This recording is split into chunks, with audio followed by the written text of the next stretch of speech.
Ay, magandang gabi ho mga boss, mga camping, mga kabunyog. Ay, marami ho tayong pagkikwentuhan ngayon mga friend ha. Unahin ho natin to si Koopman.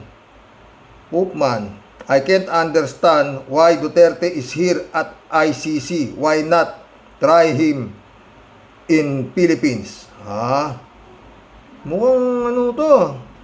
Hindi sulit yata ang binabayad dito. Kaya hulog. Ika. For this interim release. Once again, I'm not going to comment on the chronology of that request. There will be a request for interim release in due course, but as I said many times before, certain conditions have to be right for that interim release to take place. And it's the judges who ultimately decide it. Sir, do you think that our former president will be brought back to the Philippines before the confirmation of charges on September 23rd? I certainly hope so. In fact, I can't understand why he is here. He's a Filipino citizen. Yeah. There's a Filipino president in that country. Mantakin mo, sasabihin mo yan sa ano, I cannot understand why is he here. Sabi niya. He's a Filipino president na dapat doon sa Pilipinas siya tinatry. Hindi dito. Putik yan. Maraming nakakulong dyan. Hindi naman taga dyan dyan din tinatry, di ba? Yung kasama ni Digong, hindi naman mga taga dyan Di ba? Mga taga ibang lugar din di ba? Wala to. Mas magaling pang kunin nitong si Digong, si Torny Libayan, kaysa dito.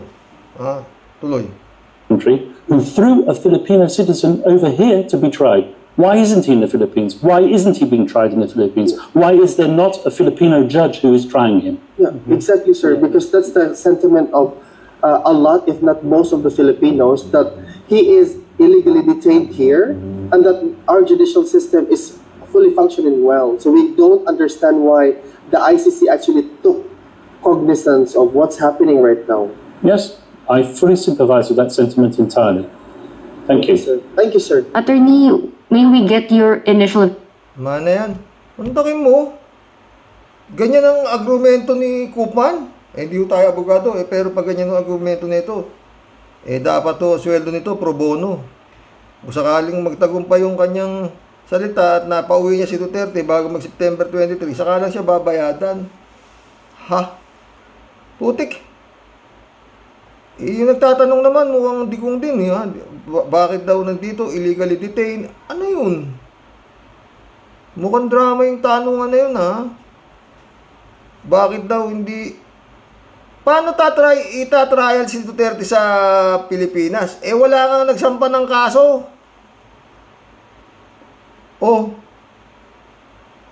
Ay naku, Koopman, ano ba yan? Di yata nito alam nangyayari. At yung mga kasama niya dyan sa war on drugs ni Duterte, na sila Bato,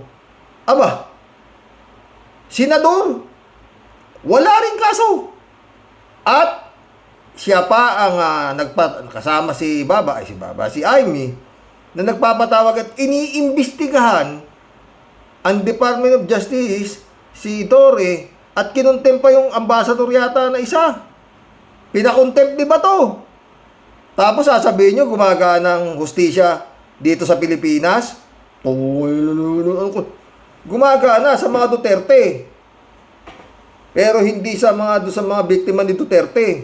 Mantakin mo si Bato pa nagpa-contempt do sa ambassador dahil mali ganun, nagsisinungaling daw. Hindi na nga siya kinakasuhan. Siya pa yung matapang na sinisino niya yung parang nangyayari, parang wala na kapag-asang aarestuhin si Bato, ganun ba? Pag lumabas na yung warrant of arrest ng ICC para sa kanya. Kasi siya pa itong nagpa-contempt doon sa ambassador, ano pa pangalan, hindi ko matinapasat. May pinakontempt si Bato. At sinungaling, galit na galit si Bato. Nakipagtalo pa si Bato kay Rimulya. Di ba? Paano gumagana yung justice system? Sa halip na kasuhan ng Department of Justice si Rimulya do sa crimes against humanity ni Bato, ay ditong si Bato tsaka nito si Digong, wala. Sila pa ngayon ang sila pa pinatawag sa Senado. At kung hindi pa sila, buti, swerte ka, Tore, hindi ka pinakontempt ni Bato. Tsaka dito, si Amy. Eh, di ba? Putik yan. Mantakin mo pamagat na ito, oh. Koopman, I can't understand why Duterte is here at ICC.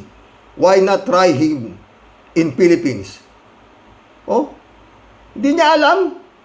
Paano itatry sa Philippines yang si Duterte? Wala kang makalusot na kaso dyan eh. Adi-dismiss na agad eh. Oh, hindi ba? Ano ba yan? Mga boss. Pag ganito to, Koopman, sayang bayad dito. Hindi, mantakin mo, confident daw siya na bago dumating ang September, yung mapapauwi na si Duterte sa Pilipinas dahil hindi siya dapat nandito, dapat sa Pilipinas siya litisin. Wala bang judge na maglilitis sa kanya? Paano may judge na maglilitis sa kanya dun? No. Di ba sabi niya nga kay Tore, iikot niya si Tore, di ba? Pag nagkaroon kayo ng kaso, ang bahala, parang ganun, di ba? Hatakin ko yung kaya niyang umareglo eh. Kaya niyang aregluhin eh. Oh. Kaya nga takbo sa Supreme Court eh. Supreme Court, may isa. May TRO ka. Nagkalat. Wala naman palang TRO. Kaya nga yun na mabigat mga friend, itong sindikato na Davao Mafia na to, hawak nila eh. Magmula doon sa Supreme Court, sila ang nagpaano ng mga tao doon eh. Bago bumabato si bossing nila eh. Ba? Mantakin mo, ino-orderan nila Duterte yung magkakapatid yung Supreme Court na ibalik, deklara na illegal, mali ang huli kay Duterte. Parang kinidnap yung tatay namin. Ibalik ninyo dito ng buhay. Ano yan? Mantakin mo yung argumento na itong Koopman na to. Hindi raw niya maintindihan ba't doon daw lalong ang daming mga nakakulong doon na kasama ni Digong na hindi rin taga dyan eh. Oh. Di ba? Maski nga si Putin, di ba? Oh. Binigyan din ng arrest warrant nitong International Criminal Court. Oh. Di ba? Oh. Tapos ano tong Koopman na to? I cannot understand why Duterte is here. Dapat doon tinatrial sa Pilipinas yan. Wala to. Ano kalasi? Dito ho tayo sa walang katapusang 20 pesos kada kilong bigas. BP Sara, nagpapakalat ng fake news.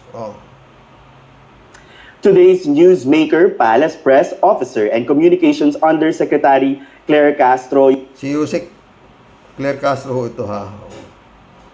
Yusek Castro, thank you for your time. Thank you, Tristan. It's my honor. Okay, ma'am, simulan na po natin with the, biggest story at malapit sa sikmura po ng ating mga kababayan, yung 20 peso per kilo of rice. Siguro could you take us or help us understand what prompted the government to launch the 20 peso per kilo rice program in the Visayas at this point in time? Okay, sabi nga natin na Tristan at sa mga kababayan natin dyan, noon pa po ninanais, aspirasyon po ng ating Pangulo, si Pangulong Marcos, na talaga mabigyan, makadeliver po siya ng mga bigas sa murang halaga at ang kanyang aspirasyon ay maging 20 pesos ito kada kilo. Unti-unti. Itong 20 pesos kada kilo na to, ito ho yung pangarap, sabi ni Marcos noon. Ang pangarap nyo ay pangarap ko na magkaroon tayo ng 20 pesos kada kilo na bigas. Pangarap nga lang eh. No? Yun ang kanyang, ngayon, naging parang pangako. Alam nyo ito mga friend. Ito ang 20 pesos na bigas. At saka ho yung jet ski na pangako ni Digong. Iisa lang yan. Parehong hindi imposibleng magawa. Di lalong napaka-imposible nung kay Digong. Pinangako niya yan, ha? Pag ako nanalo, mag-jet ski ako, dadaling yung bandera, punta ako doon. Nung nanalo yung gago. Mga stupido. Paano ako mag-jet ski? Di nga ako marunong mag-jet ski. Taginig yun. Joke. Eto naman kay Baurkong, kay Bongbong. Pwede na rin niya sabihin, pangarap ko lang yan, hindi naman po pwede. Pero pinilit niya, at least pinilit niya, na matupad yung kanyang pangarap sa 20 pesos nga na ibaba niya, no? Pero ito, paulit-ulit, ito hong sinasabing 20 pesos na bigas na ito ho yung tagti 33 na ibinebenta. Meron ho dito yan, 33 pesos na bigas. Oo, NFA nga eh. Oo. Pero hindi ho masarap. Pero bigas. Bigas ho siya. Ngayon, ang balita ho rito sa Visayas nga, yung mga gobernador, pinulong nila, yung tagi 33 pesos doon, bagawin nilang 20. Magtutulong-tulong yung gobyerno lokal ng Visayas kumbaga sa yung 33, ibebenta na lang ng 20. Parang aabono yung ang pamahalaan lokal ng Bisaya para matupad lang itong pangarap ni Bongbong para sa taong bayan na 20 pesos na bigas. Yan o yan. Binabati ko sa naman ito ni Atty. Libayan. Si Atty. Libayan. Oo. Yan ba gusto itong nangyari, Atty.? Magbitaw na ito si Atty. Claire. Eto, mga friend. Real talk lang tayo. Fake news ito si Sara Duterte. Fake news siya. Yan sabi niya na itong 20 pesos na bigas pagkain ng baboy. Fake news yan. Hindi ho po pwedeng pakain yung 20 pesos na bigas sa baboy. Sara Duterte. Kasi pag ayan ang ipinakain mo, hindi lalaki yung baboy. Walang ganyan. Ang pagkain ng baboy, walang halagang 20. 1 kilo, wala. Magmula sa biik, Sara Duterte, ang baboy, pag 40 days, ganyan, nawalay sa dede ng magulang, alam ko yan, pakakainin na ho yan ng starter. Pigrolac starter o Bimig starter. Magkano 1 kilo niyan, Sara Duterte? Pag starter, 42, 1 kilo. 42, 40 ganyan. Pero pag yung pre-starter pa, mas mahal ho yung pre-starter. Siguro pre-starter nasa somewhere 60 peso per kilo. Per kilo Sara Duterte, walang 20 pesos na pagkain ng baboy. Pag grower na at 2 buwan na yung baboy na nabili mo, ang biko ngayon sa kasalukuyan 5,000 po ang isa. Na ang edad po ay yung kapupusit lang ho sa inahin. Pwede na pagkakainin na ng solid food, hindi na ho nagdedede. Yun ho yun. Pwede mo nang bigyan na starter, 40 peso 1 kilo, Sara Duterte, walang 20 Pag medyo lumaki pa, mga 2 buwan na siya, 2 months na siya, grower na yung pinakakain dyan. Pigrolac grower, Bimig grower. 38 naman 1 kilo, Sara Duterte, walang 20. Pag pinakain mo ng bigas yung baboy, hindi yan lalaki. Ng kanin, hindi yan lalaki. Hindi mo na pwede pakain yung hindi mo lulutuin. Hindi kakainin ng baboy yan. Yung bigas, diretso mapapakain sa baboy, hindi kakainin niya, Sara Duterte, fake news ka. Wala akong ganun. Sabi pagkain ng baboy, 20 peso. Walang ganun. Hindi ka talaga fake news ka, Sara Duterte. Hindi kakainin ng baboy ang bigas. Kailangan lutuin mo muna. At pag niluto mo yan, hindi rin kakainin yan. Kailangan may ulam. At saka hindi nga yan lalaki yung baboy mo pag yan pinakain mo. Kanin. Hindi lalaki. Ay, naku. Nakakatawa to Sara Duterte ito. Bagay, wala ka siguro alagang baboy. No? Kaya akala mo. Pwede pa siguro pagkain ng aso. Pero kung pagkain ng aso yan, hindi pa rin kakainin yan. Kung kailangan, meron ka pa rin ihahalong panglasa dyan. Sara Duterte, may ulam. Ha? Kaya po. Kaya maling-mali ka. Sabi mo, pagkain ng baboy, yung 20 pesos na bigas, hindi. Tsaka yun nga, Sara. Yung tatay mo, jet ski, maski pa paano, ito si Bongbong, pinilit niyang, sa totoo yan, pilitan lang ho yan. Wala akong ganyan, hindi ho yan po pwede mangyari, yung 20 pesos na bigas na yan. Hindi ho yan, panaginip ho yan. Yung panaginip, ginagawa nga, pili-pilit ni Bongbong na maging, katotohanan. Paano ka magkakaroon ng 20 pesos na bigas? Aber. Magkano yung pag-ani mo pa lang yan? Ibibilad pa yan.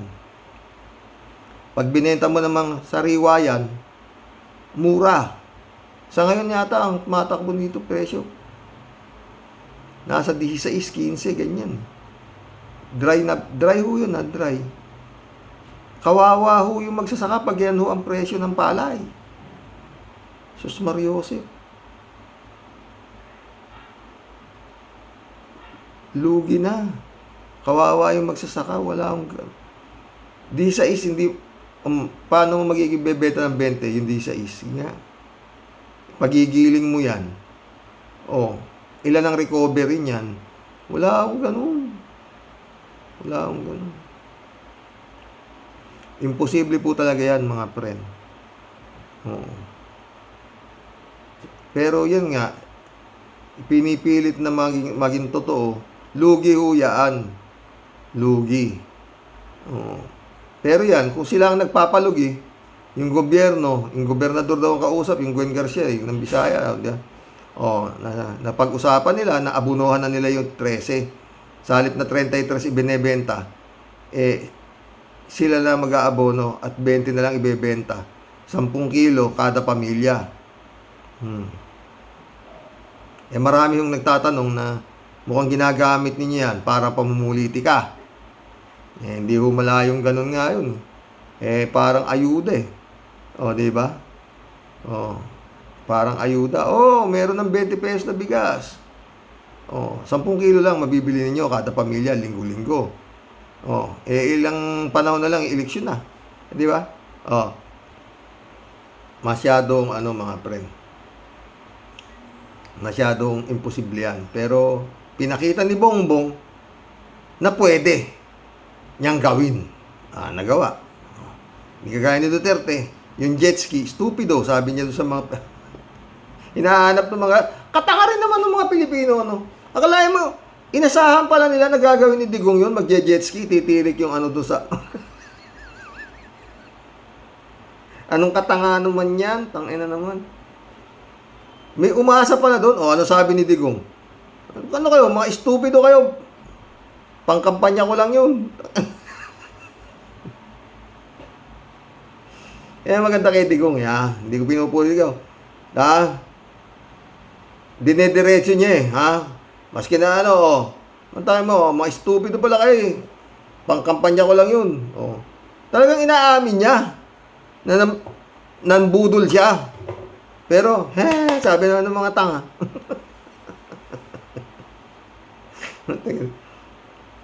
Ewan ko, ano gayuma meron to. Mga Duterte na to, totoo lang. Lalo ito si Digong nito. Kaya hindi ko pinag-isipang iboto to. Sabi nito, nangangampanya ito, bugok. I tell you people, don't vote for me. It's gonna be bloody. Kikita ang purinarya. Don't vote for me na, sabi niya. Binoto pa rin. Tangay na. Gago talaga tao. Saan na doon siya? Huwag niyo ako botosan, sabi nung gago. Pag di nyo binoto si Cayetano, siyang gusto ko makasama. Pag di nyo ako, wag nyo ako boboto. Kailangan, pag binoto nyo ako, bobotosan nyo si Cayetano. Gago talaga, di ba? Eh, binoto nyo. Oh. Oh, kaya nga ganun yan eh. Oh, di ba?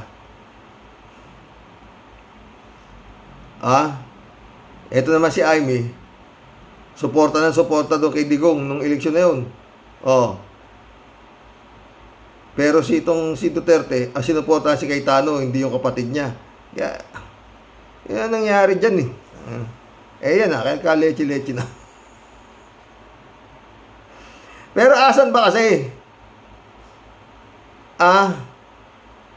Asan ba yung sinasabing hustisya dito sa Pilipinas na gumagana? Oh, may warrant of arrest na yan si Bato. Sabi nga ni Atty. Conti, 99%. Oh.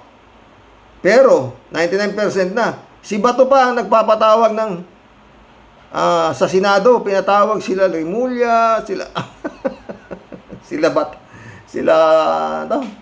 sila General Torre. Pinatawag lahat, pati si Marbiliata, pinatawag. Mali kayo, buti hindi kayo pinakontemplat ni Bato eh. Tangin. Ano kalase?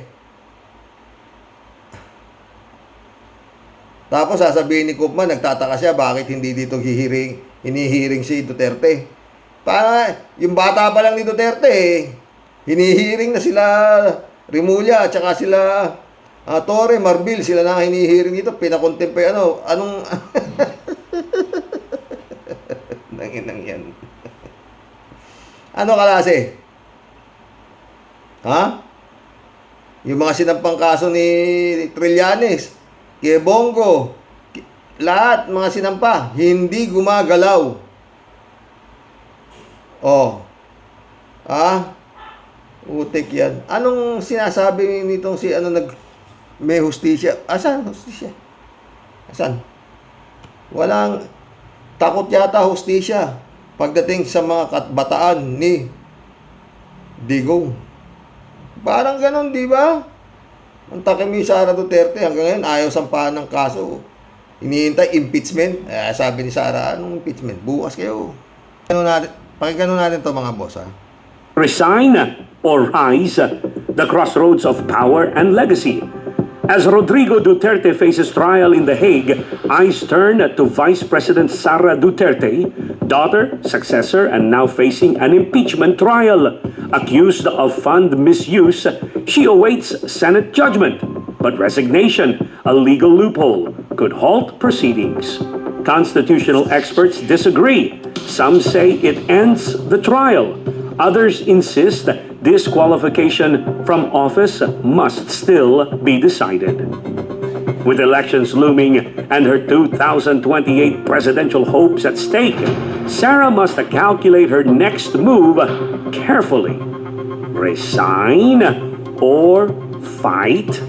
Either way, her decisions will shape not only her future, but possibly the nation's again under a Duterte name. Balik bahay muna tayo Dito naman tayo dito kay napakabuting magmalasakit na na kapatid na si Amy Marcos. Ninyo ang puso ng aking kapatid, ang Pangulo ng Pilipinas. Buksan po ninyo ang kanyang mga mata at bigyan niyo siya ng kaliwanagan ng pag-iisip. Gisingin niyo po siya at Nagdadasal niya yung kanyang kapatid. Buksan daw yung mata. Gisingin niyo po siya. Kanino ka ba nagdadasal? At ano to January 27, 2024 mga panahon na to Puta, ano klase ito? Grabe. O, tama ba? ilayo sa mga demonyong nakapaligid sa palasyo. Halata naman na si Lisa ang Visit na to. Ilayo daw sa mga demonyong nakapaligid sa palasyo.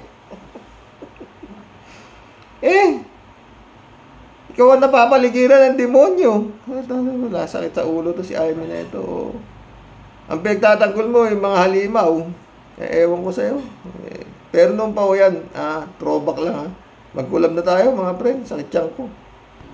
Pero si Sarah, confident ho siya na hindi siya mai-impeach, hindi siya magigilty sa... Kasi kung ang magdidesisyon ay Senado, kalmadong-kalmado siya na hindi siya ibibigay ng kanyang mga panalig sa Senado. O, diba? B24 lang yan. Kung sa dami ng pera niyan, kaya niyang ibaliktad sa Senado. Kaya lang, yun nga, sinasabi, napakahirap pong ilusot niyan. Parang yun ding hinaharap ni Duterte, mga friend. Napakahirap din ilusot. Bakit? Anak ng pating, testigo niya, siya ang pinakamatibay na testigo sa crimes against humanity. Aminado siya, di ba? Si Sara Duterte naman, putik yan. Yung mga tauhan niya rin, yun ang testigo sa kanya. Meron pa ho to may sabit pa ho yan, sa daig. Kasi nga, mayor siya, wala siyang ginawa. Marami ho tayong aabangan, no, dyan. Kung paano ang gagawin ng administrasyon nato ni Bongbong Marcos, no? Magkulab na tayo. Shout out Easy Loy. Sir, comment lang, mali po title nyo. Di po pinangako ang sinabi pangarap, iba ang pangako sa pangarap. Ganun ba yun? Marami rin nagsasabing pangako. Anyway, pangarap man o pangako yan, mahirap matupad yan. Si Loy. Kaya lang, talagang pinilit. Parang nga rin yan, yung 20 pesos na bigas, parang yung sinabi rin ni Duterte, na, pag ako nanalo, mag-jet ski ako. Yan ang katugbas niyan. Mas masahol pa yung kay Digong. Hindi talagang walang mangyayari. Mabuti pa itong kay Bongbong, na bigas na ito. May pangarap ko yan, o pangako ko yan. Ayan, 20 na ang bigas. Minto na kayo.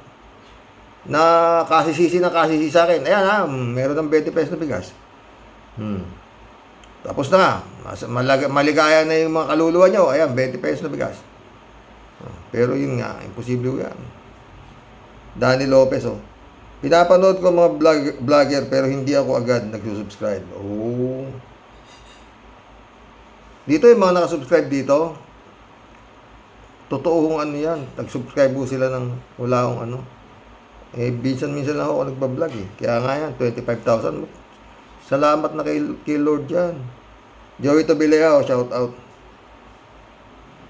Si Loyo, natupad ang pangarap. Di po pangako. Parehas din yan. Pangako boss naman, huwag gamitin pangako. Ang tamang sasabihin, natupad ang pangarap. Parehas yan. Parehas. Pangako o pangarap yan, parehas imposible yan. Easy Loy, ha? Joey Tobileas. Sir, sa akin lang, yung 20 pesos na bigas, isang malaking pagkakamali ni BBM. Yan. Pangkampanya lang yan. Yung sustainability niyan, kaya ba niya na paabutin yan, presyo niyan, sa loob ng 2 months lang? Di ba? Importante dyan Joey, natupad yung pangako niya o pangarap, di ba? Di ba yan? Anong formula mo bago ka mag-online? Tingin ko upper muna, then downers. Tapos alak. Tingnan mo, balat mo. Diyan ko nakikita epekto ng bisyo mo. Ang dumi mong tignan, patay tayo dyan. Madumi bang tignan si Libayan? Joey Tobileo. Bakit pa pinaabot ni BBM na 20 pesos na bigas after 3 years? Yan mga tanong Kaya naman pala, anytime, pag gusto nila, wala yan. Ibabagsak pa ni BBM yung style na yan. Ikababagsak pa ni BBM yung style na yan. Pwede, dahil bumabatikos Easy Loy na naman, katulad ko, pangarap ko lang na maging nurse. Na alam kong imposible dahil di kaya sa hangad kong pangarap na tupad. Dahil di kaya Sangad kung pangarap na tupad. Oo, naras ka na nga ron. Sumagot si 3J Shop, kung pangarap sa buhay ang ating iisipin, kahit gaano ka pakahirap, kung talagang pagtsatsagaan mo, makakamit mo ang pangarap mong maging nurse o ano pa man, basta ba wala kang tinatapakan. Sir Sara, ang pangarap niya, makakaupo sa Malacanang, kaya nagbanta na nagugurgurin daw si BBM, ha?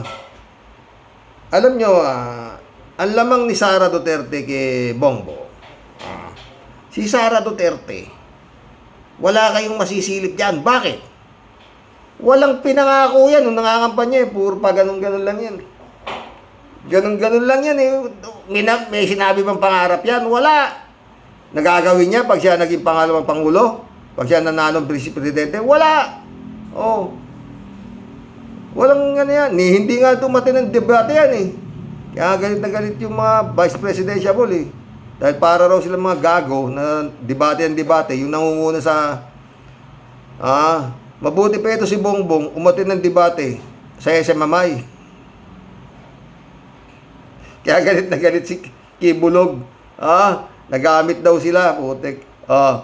Kaya dapat, kung maski sa nila ipihit yung ulo ni Bongbong, susunod, maski na anong kahayupan ang gawin nila, kailangan, lahat, yun ang alam nila eh, itong mga Duterte na to eh, itong mga Duterte shit na mga taning na to eh, na lahat ng kanilang ginawa, eh, susundan lang ni Bongbong. Sunod lang siya ng sunod. Eh, hindi yun na nangyari. God moves in a very mysterious way. Mangungas.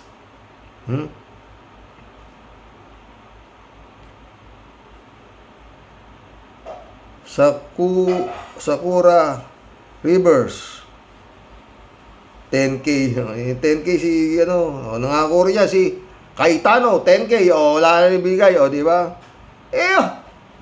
Ang politiko maniwala na kay sa lasing, mangako ng lasing kaysa pangako ng politiko. Jojo Jestro, shout. Tamang-tama si Rox dito sa Iloilo, tiyak marami ang bibili kasi hindi lahat dito mayaman. Nice content, more information. God bless po. God bless, Jojo. David Alin Mindon. Pero yung 23 na bigas, pwede na yan. Affordable na yan. Pero yung gawin mong 20 yan, hindi yan tatagal. Wala akong ganyan. Baka after election, tataas na rin yan eh. Kasi yun nga sinabi, abunado yung gobyerno lokal ng Bisaya. Kasi nga, imbes na 33, aabunuan na nila yung 13 para maibenta lang sa mga tao na 20. Parang another form of ayuda. Yun ho ang maliwanag dyan. Hindi ba?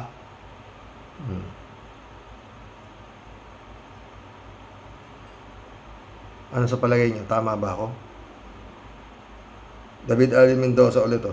Good evening po, Karox. Hindi nga po bigas ang kinakain niyang si Sarah Jing. Baka po darak. Mukha naman po at ugaling baboy siya. Yun na ang sang-ayon ako sa dyan. Ugaling baboy. Pero sabihin niya na pagkain ng baboy ang 20 pesos na bigas. Fake news yan. Hindi lalaki yung baboy. Tsaka hindi kakainin ng baboy yan. Yung bigas, hindi kakainin. Hindi kagaya ng mga pig roll grower, finisher, lagay mo lang dyan, milk maker, walang pagkain ng baboy na 20 pesos, Sara. Walang ganun. Pinakamurang pagkain ng baboy. Yun nga. 38 siguro. 38 pesos per kilo. Pinakamura yan. Ang daming pagkain ng baboy, Sara eh. May pigrulak, may bimig, may atlas, may pagkain ng baboy. Ganon din ang mga pagkain ng manok na Texas. Wala rin 20 pesos isang kilo na pagkain ng manok. Ultimo pagkain ng kambing, wala. Pagkain ng pusa, mahal din. Per kilo pagkain ng aso, yung dog food, mahal, Sara. Baka kala mo, ikaw eh. Fake news ka talaga eh. Walang 20 pesos per kilo na pagkain ng hayop. Totoo yan. May tinda kaming dyan eh, mga dog food. 80 per kilo. Adult, yung puppy, 90 per kilo. Dog food po yun ha. Mas mahal ho yung cat food. Oh. Nay! Isara na to. Hindi kinakain. Ang sinasabi siguro nito Sara Duterte nito, yung tira-tira sa restaurant, yung pwede, pagkain ng baboy. Pero yung bigas na tagi 20 pesos, maski pa tagka 40 pesos na bigas, di yung lagay mo sa labangan niya kung kakainin yan. Siyempre, lutuin mo muna. David Ali Mendoza. Sa tingin ko po ay gusto lang to pa rin ni BBM. Yung naipangako niya noon, nangangampanya siya, pero di naman po sigurado tatagal yon. At least po, may ginawa si BBM. Yun nga sinasabi ko, David. Si Sara, puro dak-dak lang, pero walang gawa. Wala naman. David naman, wala nga siyang pinangako eh. Wala siyang pinangako. Kaya salanan ninyo, wala nang pinangako, binoto nyo, ayan. Nagnanakaw na lang siya ngayon. Mga ghost student, yung mga ghost acknowledgement receipt, ang dami, puta libo. Pero makapal ang mukha, sa totoo lang, sobrang kapal. Oo. Nangangarap pang maging presidente. Ay, nako, bongbong. Ba yan? Dapat yan, sumasampa na yung kasong plunder. Garapal yan. Dami na sinampang kaso. Wala naman. Ay, ewan ko dito sa ano na to.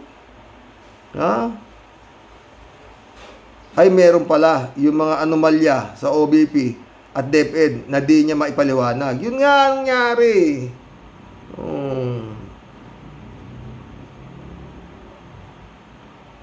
Shout out Ted, ha? Kaya nga hindi rin niya may paliwanag na mabuti 20 pesos na bigas sa talangka daw kasi ang utak. Kaya naging pagkain ng baboy yung bigas ni BBM. Sabi daw ni BBM, ulaman ng bagoong ang kanin para sumarap sabay buntong hininga. Hay, bagoong Pilipinas. Gulo ng putik yan. No ba yan? Joey Tobileao, Libayan, bago ka mag-online uppers ka siguro muna, then downers, then alak. Tingnan mo, itsura mo. Ang lagkit, patay. Pero magaling siya mag-compose ng mga kanta-kanta. Federico Mandaco, nag-aalala ako para kay Atty. Claire. Masyado siyang matapang bumanat. Yung sinasabi ko, Federico, dama ko yung mga salag niya para sa administrasyon ni PBBM. Oo nga, ay hindi lang trabaho para sa kanya. Pakiramdam ko, kung minsan ay personal na rin niyang pananaw yung mga banat niya. Hanga ako sa kanya, let's pray for her good health and safety na din. PBBM dapat may security details na rin kay Atty. Claire. Yun ang sinasabi ko parati, di ba? Hindi ba sa security detail, talagang, ay nako. David Ali Mendoza ulit. Karox, yan pong 20 pesos na bigas ay malamang na paghahanda sa darating na SONA ni BBM para may masabi naman siya na magandang balita bukod sa paghuli at pagdala kay Digong sa Dahig. Di ba? Efrem, shout out Salamat naman sa tatupad ng 20 kilos, 20 pesos kilo na bigas. Pero may agam-agam pa rin ang tao. Mahirap man, basta maganda ang bigas kahit walang ulam. Pero ang problema, hanggang kailan tatagal? Naranasan namin yan na kahit aso ayaw kumain, tao pa kaya? Yun. Para matupad lang ang pangako. Marami din naman ang hindi kumakain ng kanin. Maging practical na lang. Nakakasurvive nga sa gyera. Yun. Sumagot si Ted. Tama ka. Noon sa probinsya, hirap kami. Halos isang buwan di kami kumakain ng kanin. Puro ulam na lang. Laging talbos ng manok na talbo ng manok ang kinakain namin. Nakakasawa na. Nag-survive naman kami. Talbos ng manok ha, paktay tayo dyan. Mario Canla, shout out. Pangarap ka, Rox. Hindi pangako. O pangako, pangarap. Di niyan. Basta nagawa ni Bongbong yung 20 pesos. Hindi kagaya to si Digong. Hindi talaga sigurado si Digong. Pag ako nanalo, mag-jet ski ako. Nung manalo, mga stupido. Tanginang yan. Friend Ervin sa Pedaw. July 7, Alcatara, shout out. Christy Ansen, mga friend. Friend Dolor Gracia, Amy Bingson, shout out sa inyo, ha. Michelle Edwin, my friend, Mike, shout out. Maguyabanong pagbati at may ngiti sa iyo, Sir Rox, at sa buong Team Rocky Warriors the Great. Guyabano is life, Sir Rox. Di ko po uurukan yan. Dito po kasi sa US, meron po siyang kamukhang prutas, pero mas champion po ang original na guyabano. Kaya pag usapang guyabano po, lintik lang ang walang ganti. Ay, naku. Librado Ludovico. Blessed morning, Karox, and to all warriors watching from Edmonton, Alberta, Canada. God bless po. Stay safe and healthy. Hindi naman pangako ni Bleng Blong, pangarap lang talaga. Yun nga, tinupad niya yung niyang pangarap, di ba? Maria Francesca, shout out, Mga DDS na basura, sabi niya. Primo, matayog ang saranggola, matayog ang saranggola ni Digong. Gustong maging pangulo para iligtas ang ama, lalong nadiskaril ang plano. Nangyari, sumirok ang saranggola, nasalo naman ng ICC ang ama. Ngayon, bigas naman ang napagbabalingan. Saan ba pupunta ang utak mong walang paa? Estrella Mikua, shout out, Demonyo talaga mga Duterte. Dapat ikulong silang lahat para tahimik ng ang bansa. Estrella, hindi ka sigurado dyan. Maski makakulong lahat yan, mahihirapan pa rin, Pero anyway, hindi na ganyan kahirap dahil mawawala na nga itong mga Sir Barguenza na to, Castilla yun, Ricardo Campo, shout out. Alam mo naman yan, Karox, si Inday Garutay. Talunan yan, kaya maingay. Kala niya kasi, di na mangyayari, natupad yung pangarap ni BBM. Daming binulsan yan pera. Ewan, dami rin engot na naniniwala sa mga hambog na yan. Ay, Ricardo Campo, welcome to the club ka. Primo, Sara, makisalo ka sa baboy. Baka tataba ang utak mo. Maninira ka pa. Gula-gulanit na ang mga buhay ninyo. Baliktarin mo ang utak. Baliktarin mo ang utak. Katok ang nasa ulo mo. Patay tayo dyan, Efrem. Kalat ni Baya, shout out, Chupista Bunaaw. Good evening po, kuya. At sa mga ka-warriors, ano ka ba, Sara? Sala ka sa init, sala ka sa lamig. Bakit di ka na lang maging masaya sa nagagawa ng gobyerno? Sa bagay, bakit ka nga ba magiging masaya? Gusto mo ngang masira ang gobyerno. Totoo,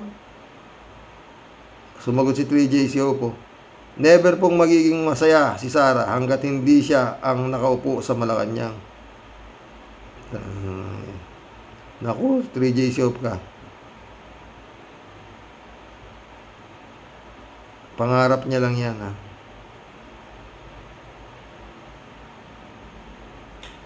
Chupista Bunao. Kuya, si Atty. Lambino po pala. Si Lambeno ang nagsabing, punta na ng tower at may TRO. Tayo na. Bukas. Fake pala. Fake news. Itong mga ni Duterte, talagang nagkalat ang mga fake news to, mga impacto na to, Mondo Cheo, pre, itong mga lahing mga magnanakaw at baliw na mga Duterte ay mula ng namantikaan ang mga nguso na galing sa mga talamak na pangdarambong. Kung magsalita sa mga kababayan natin na mahihirap ay parang mga patay gutom.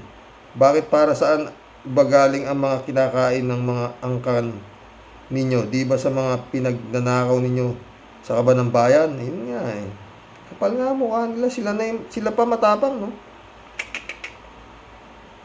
Mundo Cheng, oh. Sakit na ng mga Pilipino ang inggit. Walang iniwan sa mga alimasag na pag ang isang alimasag ay aakyat pataas, hihilangin ng isang alimasag pababa para hindi makaakyat. Marami sa Pilipino ang ganun ang pag-ugali. Totoo.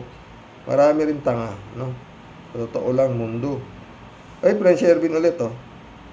Sa usapang bigas naman po tayo, Sir Rox. Madam Puset, wala naman pong babuyan, ano po, kung basmati rice or kahit anong first class na pinagpalang bigas man ang kinakain mo sa labangan mo, bakit di mo kaya tanungin ang sarili mo, madam? Malamang can't afford yung mahihirap kasi ninakaw nyo ng lahat, pati yung para sa mahihirap, di ba? Kung para sa iyo yun pagkain ng mga baboy like you sa mga mahihirap na kumakalam ang sikmura, ang walang pambili ng mahal na bigas, para sa kanila ginto na yun at pangsalba sa mga kumakalam nilang sikmura. Nayawa kang tambalustay ka. Bakit di mo kayang gawin challenge sa sarili mo yung tunay kang makatao at para ka sa mahihirap? Ipakita mo sa buong mundo kaya mo ring kumain ng 20 pesos na bigas na para sa iyo pagkain lang ng baboy, dahil kahit ano ang lasa at itsura niyan, biyaya po yan ng may tuturing, lalo na sa mga makapuspalad. Totoo yan, Tia Delica. Siguro kung talagang makatao ka, bakit di kaya bawas-bawasan nyo yung limpak-limpak na di mo maipaliwanag yung kayamanan at ipamudmud nyo sa mga kapuspalad na nasa laylayan, na ang mga kababayan ng Pilipino kailangan magtiis pa ng doble pahirap kasi yung para sa taong bayan na kinurakot ninyo, yun ang dahilan para meron kayong ipambayad ng milyon-milyon sa euro para sa abogado ng tatay mo. Huwag ka nang humirit dahil kahit ano pang drama mo, para sa akin, isa kang huwad. Mapagbalat kayo at plastic galing sa Babuyan Island. Pwe, leche, kinam. Hate ulo, Tia Deli. Supista Bunaaw. Sana nga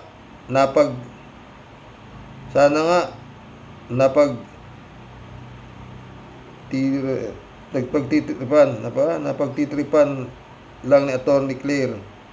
Ang masama ay baka certified DDS siya. Ang saya-saya naman po natin. Ikaw, Tia Deli, ligwakan ng ligwakan. Si Kuya Rox naman, libayan ng libayan. Nanawagan po ako sa inyong mga di pa nag-subscribe. Mag-subscribe na po kayo kay Mr. Sa totoo lang, masaya sa Team Warriors. Tanggal ang stress nyo dito. Salamat, Kapista. Hindi, kung minsan kasi si Tia Deli, talagang nauutal yan. Sa letter L, yung libayan, nagiging ligwakan talaga sa kanya yan. Kaya itinatama ako Whiskey do. Kaya kinuha ni Attorney Claire, si Attorney Claire matapang. At saka hindi pa siya mga friend, hindi pa siya Yusek. Dati na siyang kumakalaban at content siya di ba? Kaya siguro kinuha siya ni Marcos, di ba? Alberto Olaero, Karoke, sabi nyo, anong klaseng hayop itong si Sara Duterte? Hayop na. Hayop, anaconda ka, Rox. Anaconda nga siguro, malakas lumamon Kaya lang, ang gusto, kwarta. Hindi bigas. Mundo Cheng, Para naman sa lahat na sumusuporta sa mga lahing Duterte at mga tuta ay ang masasabi ko lang kayo na ang may hawak ng katangahan at kabubuhan sa buong mundo. At kung ano man ang may-ari sa inyo, hindi kayo panghihinayangan para ipagtanggol at hindi na kayo kilala. Anong mapapala nyo? Nga, kasi mga bobo kayo. Patay tayo dyan. Alberto Olaero. Karoke, sabi nyo, anong klaseng hayop si Duterte? Ay, nabasa ko na yan. Elizabeth Iscari ulit, oh. Good evening, Sir Rox. Ito talagang si Sara, lahat na lang ng gagawin ni BBM, may sasabihin talagang kontra yung babae na yan. Kasi gusto niya palagi siya ang bida. Kita nyo, pati yung pinaplano pa lang na 20 pesos na kilo ng bigas, may nasabi agad na kontra. Ewan ko ba? Kung ano nga ba ang inuugali nitong Sara na yan, hanggat may nakikitang butas kay BBM, gagawin niya lahat. Totoo. Parang si Libayan din. Sinasala yung sinasabi ni Attorney Claire. Chipisa Bunao. Oo nga, noong ko pa napapansin, di niya kinokontent ang mga Duterte. Yun nga. Content mo nga Attorney Libayan na si Digong. Kinokontent din naman ni Libayan si Digong. Para yata kay Libayan, si Digong, kinidnap. Ganun ba yun? Illegally arrested. At hindi dapat dyan hihiringin sa The Hague. Dapat dito, para yung bago siyang mangyari. Attorney Libayan. Wala nga nagsasampa ng kaso, paano? Sampahan mo kaya ng kaso? ng crimes against humanity. Muna dyan, wag na wag niyong iboboto ang mga tulpo. Mga lahing mapanindak lang. Uunahan ka lang ng panduduro. Akala mo may sinasabi sa gobyerno, puro ngak-ngak lang naman. At dada ang laman ng utak. Isa siyang naglalagay sa survey na tulad ni Bongo at ni Bato at ni Lapid. Revilla naman ang magaling sumipsip at napakagulang. Ayaw gumasos kaya dumikit kay BBM.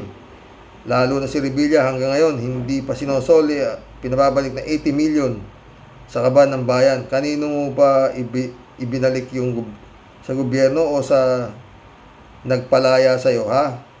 Tayo dyan. Baka doon sa nagpalaya 50-50 na sila. 80 million, 40 milyones, puta. Mundo cheng ano to. Huwag na ninyong pag-aksayahan pa ng abogadong Libayan, ha? Na yan. At baka sumikat pa ang ulol na yan. Kaya dapat na lubayan na ang bugok na inggitero na yan. Tedo, sa parte ko naman, Karoke, sana umabot kahit man lang sa 2028 ang 20 pesos na bigas. Kahit na nagsimula sa eleksyon ng 2025. Laking tulong na yan sa mga kababayan kahit may bahid politika. Malabo yan, Ted. Sumagot si 3J Siopo. Mahirap yan, di kakayanin ng gobyerno kasi mahal talaga ang bilihin kahit saan naman. Pero anong malay din natin, di ba? Sumagot si Ted. Salamat, basta buhay may pag-asa habang nandyan pa kinabangan, di ba? Salamat, pwede, pero habang nariyan pakinabangan, sabi ni di ba? Ito. Ferdinand San Juan, shout out, ha. Malapit tayo mag-shout. Good evening po, Karox. Dapat matagal na ginawa ni BBM ang 20 pesos ang presyo ng murang kilong bigas. Imbis na puro ayuda o pera na may hangganan, madaling gastahin. Ibaba at sa pinakamurang 20 ang presyo ng bigas. Mahirap nga yan, Ferdinand San Juan, kasi magrireklamo yung magsasaka. Saan sila kukuha? Bahala ng taong bayan kung anong uri ng bigas ang gusto nilang bilhin o kainin. Samantalang, ang bigas ang pangunahing pagkain ng mamamayang Pilipino, lalo ng mahihirap. Sa almusal, tanghalian at hapunan. Madali na ang ulam, Karox. Ang hindi masarap na bigas ay luma o bulok na, pero may iba't ibang uri ng bigas na kahit mura, basta wag lang bulok o nabasa na at pinatuyo or okay pa rin kainin. Namamanipula kasi ng kapitalista ang dami ng bigas. Ilalabas lang ang mura kapag ito ay may damage na. Kaya hindi ayos ang lasa. God bless po sa ating lahat. Sa totoo lang, mga friend, ha? Yung bigas na sinasabi na yan, pagdagsa ang bigas, yung malalaking bodega, ha? Alam ko yan. Bibili ho ng bibili yan. Kasi pag marami ho supply, mura ang bili ng mga kapitalista. Ang gagawin nila, ikakamada nila sa bodega nila. Hindi nila yung pawawalan. Pag wala ng palay, tataas ho yan. Kasi walang dumadating, nakaipit sa mga bodega malaki. Mapipilitan magtaas yung baba. Wala magiling eh. Oh, yun yan, ganyan yan. Ha? Yan ho yan. Oh, maski saan kayong magtanong ng negosyante. Alam ko yan.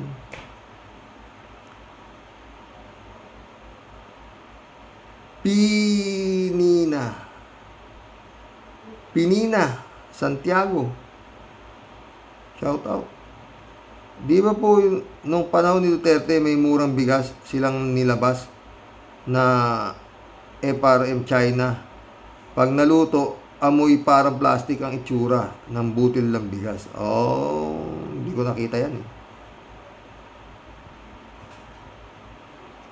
Pati bigas nga ron, pineke pa, no? Tedo, bakit kaya unahin pa ang Bisaya sa benta ng 20 pesos na bigas? Namumudmud na si Pugong Biyahero dun. Nanonood. Sana dito sa Maynila na mauna, mas maraming mahirap dito. Maraming squatter, mga tao, bata matanda, natutulog sa karsada, walang makain. Sana nga libre na yan sa talagang walang makain. No, diba? Sana nga, Ted. Ted ulit, oh. Kung ano-anong pangalan ang tinatawag ninyo kay Atty. Libayan, aba, irespeto nyo yan. Abugago di kuliling yan. Maria Luisa Alipda, shout out. Gusto ko rin si Magalong noon, pero ngayon di na. Didisit yan kasama si Libag Libayan. Tayo dyan. Ted ulit, oh. Aroke, bigla akong naisip yung ads mo kanina. Nabigla ako. Bigla lang namang lumabas ang malaking mukha ni Sara. Hindi ko inaasahan. Aba iboto daw si Kibuloy, Sara. Tanggap ko na sira ang ulo mo. Pero pwede ba? Huwag mong sabihing iboto si Kibuloy. Mas nakakatakot yun. Siguro, nakita din yun ng ibang ka-warriors. Totoo. Ted ulit, oh. Bakit maraming galit kay Digong? Kung ang lahat ng katangahan ng isang tao ay nasa kanya na. Makatotohanan, di ba totoo naman ang sinabi niya? Na siya ang magpapatay ng 30,000 na adik? O, yan. Masayahing tao, lalo na pag marami siyang napapatay sa isang araw at marami silang nakukulimbat sa kaban ng bayan. Mabait. Pag natutulog, mapagkumbaba, sumamang kusa ng aresto ng ICC. Matatakutin. Tinanong lang ni Judge Motok ang pangalan niya. Ayun, nangatog. Ano pa ba naman ang gusto ninyo kay Tatay Digong? Visit to. Di ko kayo maintindihan. Oo. Ay, Ted. Ako naintindihan kita. Yan ka na talaga eh. Ted ka. Leo Preno Lianesa, shout out. Di nyo ba napapansin? Pananamit ni Libayan, may pagka-satanism. Patay tayo dyan. Rhea Manampan, shout out. Maganda naman yung 20 pesos na bigas. Binili daw po yun sa magsasaka. Insulto sa magsasaka yung sinasabi ni Sara. Oh. Hindi, yung 20 pesos na Rhea Manampan. 33, actually 33 yun. Maganda-ganda naman talaga rin yun. Oo, 33. Puti na ho yun. Oo, 33 ho eh. Oo. Yun nga lang, hindi ho yan tatagal na ibebenta ng, kasi abonado ho yung gobyerno lokal ng kung saan lugar yan eh. Kaya nga sa Bisaya, di ba? Sabi, abonado ng 13 pesos. Yung gobyerno lokal para maibenta ng 20 pesos sa mga nasa baba. Kaya nga parang consider na parang vote buying ba yan? Per family, 10 kilo. Per week. Oh, ilang week na lang at eleksyon na. Tatanong lang. Sir Roque, maganda daw po yung 20 pesos. Huwag kayong maniwala kay Sara. Hindi pa niya nakikita yung bigas. Actually, Rian, nakita ko na yan. 33 pesos. Marami dito yan. 33 nga benta. Oo. Pero walang 20 pesos na bigas po rito. Wala po yun. Dog rice po yun, dog rice. Meron dog rice, oo. Yun yung niluluto namin sa dog. Oo, totoo po yun. Tapos kukuha ko nung lagyan mo ng konti sardinas o di may pagkain ni aso. Real talk lang tayo. Wala akong 20 pesos bigas dito. Dog rice, meron dog rice. Oo. Meron ng dog rice. Ted ulit Kung si Sara daw noon, tinawag si Franz Castro na pusit. Ngayon naman, ang tawag sa kanya ni Claire Castro ay utak talangka. Dahil sa kanyang komento sa 20 pesos na bigas. Sana utak biya. Sa tabi-tabi naman may utak bagoong. Yung utak durian nakakulong. Patay tayo dyan, Ted. Nelson Nokop, shout out. Paano po ba yan? Paano po bang pag-unsubscribe? Yoko na kay Libayan. Sumagot si Annabel. Ay, Ann Ballet Pindutin mo yung bell button o kampana. May lalabas, may nakalagay unsubscribe, pindutin mo. Yun na sabi. Sumagot si Ann Ballet Faith and Trust, shout out ha. Ay, nakisang oras na tayo mga pre, no? Xerox, yung sarang pinatunayan lang niya, isa siyang masamang nilalang at gusto niya lang masatisfy ang sarili niya at nagkahanap lahat ng butas at kamalian, ugaling may something talaga sa utak. Tagal, no? Maski tatay niyan, may sayad. Good Shepherd, backyard, shout out. Importante po na maibaba ang presyo ng bigas para sa mga Pilipino. Hindi bababa. Yun ang kanyang pangarap, maibaba ng 20 pesos. Naibaba na niya. Pero hindi niya sinabing permanenteng magiging ganun. Walang ganun. Basta naibaba. Ang pangarap niya ay natupad, naibaba. Isang araw yan, isang linggo yan, basta naibaba. Hindi kagaya ni Duterte. Hanggang ngayon, hindi pa nag-jet ski. Nasakay na ng eroplano, nandun sa dahig yung bugok.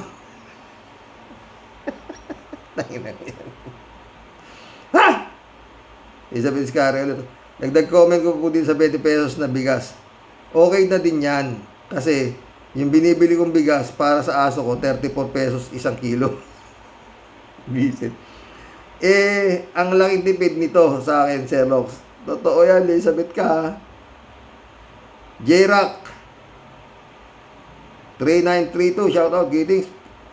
Greeting po, Tay Roque. Bumaba man o tumaas ang price ng bigas, bali wala sa mga mamaw na Duterte itim.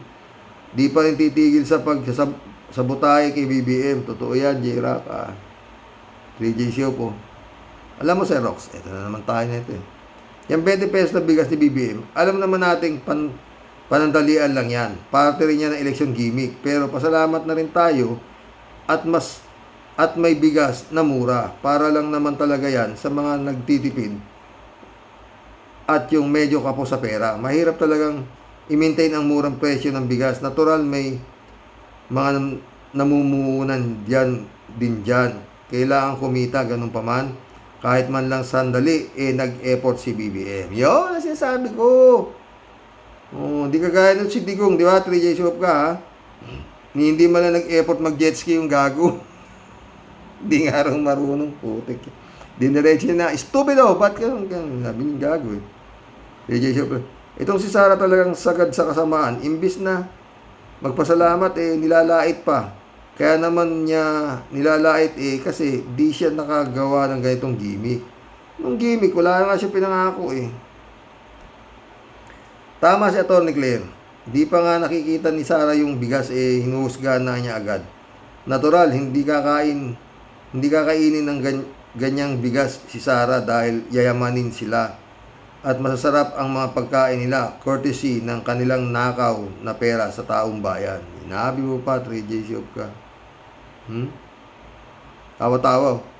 Sabi ni Sara, pangbaboy lang yung bigas na BBM. Natikman na ba niya? Kasi kung natikman niya, baboy ba siya? Para masabi niya na pangbaboy lang yun? Nagtatanong lang, ha? Tanga yan. Hindi kakainin ng baboy ang bigas. Gago. Lutuin mo muna o kaya kayong kanin baboy. Rolly Blas. Huwag pabudol sa 20 pesos na kilo ng bigas. I-zero vote ang alyansa nila. Nawasak na. Patay tayo dyan. Marilo Pabianak, shout out ha.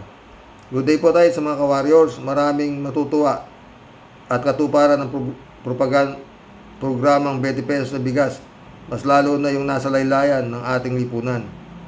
Yung kumikita per day basis, malaking tulong mai-budget ang kita nila. Kaya sana itong BP natin huwag naging nega.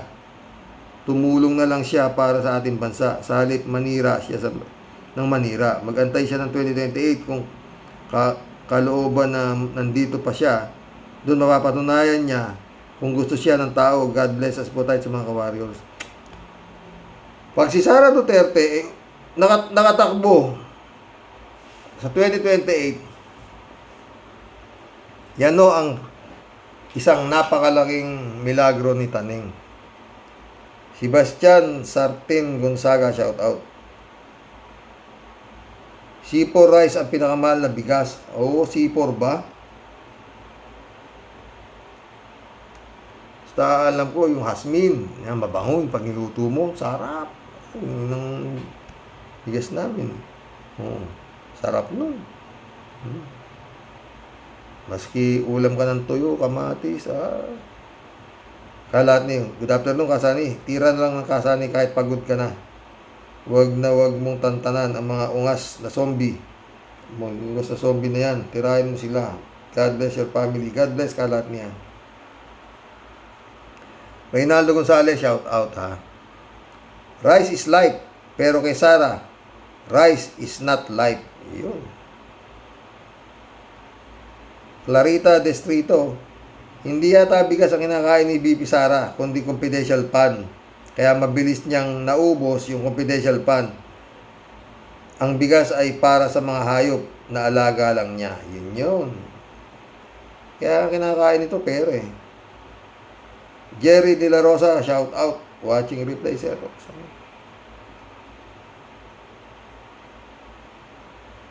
Alberto Olaer ulit Atty. Libayan, buti pa umakyat kayo sa Mount Apu, umakyat din kayo sa Glory Mountain ni Kibuloy at ni Digong Duterte sa KOJC.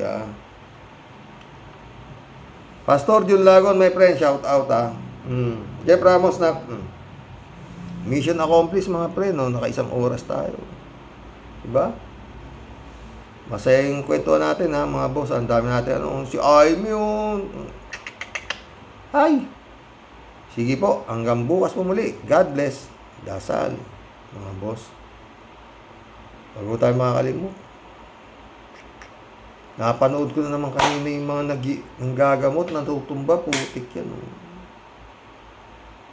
Sa utik. Sige na po. Ay, ayaw na ko.